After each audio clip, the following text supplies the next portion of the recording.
Hi, Kalisha. This is Prentice Burke, and I'm responding to your discussion post on ethical dilemmas.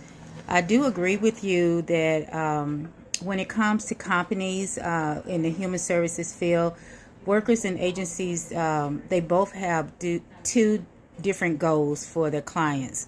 And it's kind of hard when you as a worker trying to help the client and you have to go by the rules of the agency and you trying to do what's in the best interest of their client. However, I have been in a situation where a social worker wanted to be of service to an employee, and by us working for an agency, that agency don't allow her to provide care to an employee. They have to seek care outside of it or seek another counselor outside of the agency because it's a conflict of interest, which it doesn't make sense to me, because if it's a provider that's there at the facility, the coworker or the worker can see that provider regardless of going outside. I guess because when you're dealing with mental health, it's different.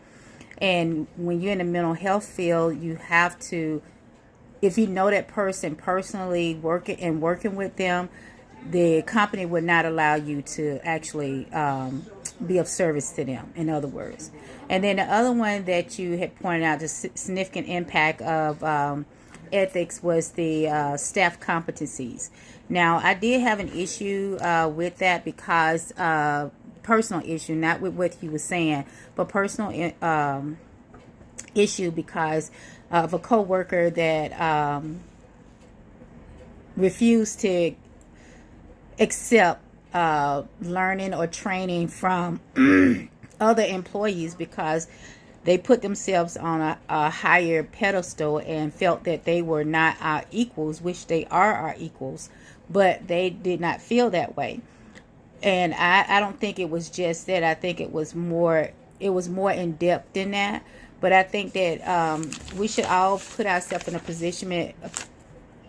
position to learn from each other, because you never know what someone else may know and may not know.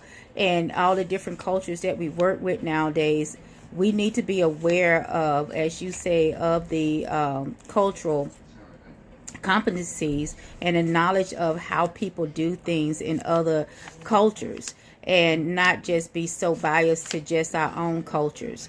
I think more training, more experience is greatly needed in all these fields as far as ethical dilemmas. And I think that's a subject that would continue on, and that can go on and on.